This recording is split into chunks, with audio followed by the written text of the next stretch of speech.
திமுக முன்னாள் அமைச்சர் செந்தில் பாலாஜிக்கு உச்சநீதிமன்றம் ஜாமீன் வழங்கியுள்ள நிலையில் அது குறித்து அரசியல் கட்சி தலைவர்கள் தெரிவித்த கருத்துக்களை தற்பொழுது பார்க்கலாம். நீதிமன்றத்தால் பெயில் வழங்கப்பட்டிருக்கிறது. செந்தில் பாலாஜிக்கு இது காலதாமதமாக வழங்கப்பட்ட நீதியாகவே நான் கருதுகிறேன். ஏனென்றால் அந்த உரிமையை வழங்க வேண்டியது நீதிமன்றத்தின் கடமை. ஆனால் அமலாக்கத்துறையின் வலியுறுத்தல் காரணமாக அவர்கள் இவ்வளவு காலதாமதம் செய்திருப்பார்கள் என்று தான் நான் கருதுகிறேன். எனவே வெளிவந்தது மகிழ்ச்சிக்குரிய ஒன்று, நியாயமான ஒன்று, அவருக்குள்ள உரிமைகளில் ஒன்று. முன்னாள் அமைச்சர் செந்தில் பாலாஜி அவர்கள் நிபந்தனை ஜாமீன் வழங்கியிருக்காங்க. எப்படி சார் பார்க்குறீங்க? நீண்ட நாட்களுக்கு பிறகு ஒரு வருடத்துக்கு மேலே சிறையில் இருந்திருக்காரு. சட்டப்பூர்வமாக அவருக்கு பிணை கிடைத்திருக்கிறது. மகிழ்ச்சி, வரவேற்கிறேன்.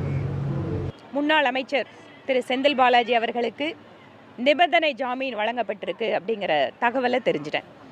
உடனடியாக நீங்கள் ரியாக்ஷன் கொடுக்கணும் அப்படிங்கிறதால முழுசாக அந்த என்னென்ன நிபந்தனைகள் கொடுத்துருக்காங்க, எந்த மாதிரி அவருக்கான அந்த பிணை கொடுத்துருக்காங்க, என்ன கண்டிஷன் அப்படிங்கிறது முழுமை எனக்கு தெரியாது. அதிமுக ஆட்சியில் நீங்கள் அவர் மேலே வழக்கில் தான் உள்ள போயிட்டு வந்திருக்கிறாரு.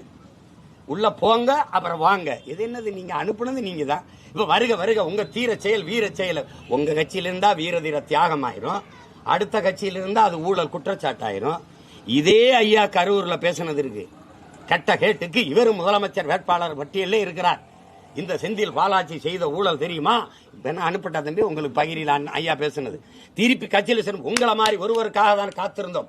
அங்க செய்த திருட்டை இங்கே வந்து செய்யுங்கள். அதுதான் ஏன்னா நல்ல திருடன்.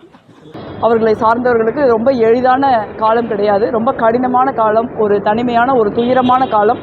அப்படி இருந்தாலும் பாஜகவோடு எந்த விதமான சமரசம் செய்து கொள்வதில்லை, அவர்களுடைய அராஜகத்திற்கு அடிபணிவதில்லை அப்படிங்கிற ஒரு உறுதியான நிலைப்பாட்டை எடுத்து ஒரு அசைக்க முடியாத மன உறுதியோடு போராடி அவர் இந்த வெற்றியை இன்று பெற்றிருக்கிறார். குளித்தலையில் தேர்தலுக்கு முன்னாடி திரு ஸ்டாலின் அவர்கள் என்ன சொன்னார் எனக்கு நல்லா ஞாபகம் இருக்கு. திராவிட முன்னேற்ற கழகம் ஆட்சிக்கு வந்தவுடன் செந்தில் பாலாஜி சிறையில் இருப்பார். பகவானே பார்த்து அதுதான் பண்ணியிருக்கான். திமுக ஆட்சிக்கு வந்தது, செந்தில் பாலாஜி ஜெயிலுக்கு போனார். அப்படி இருக்கிறத இன்னைக்கு தியாகம் பண்ணியிருக்காருன்னு பேசுறது வேண்டாம். வடிவேலு நான் சொல்லப்படாது, முதலமைச்சர் பொறுத்தார்.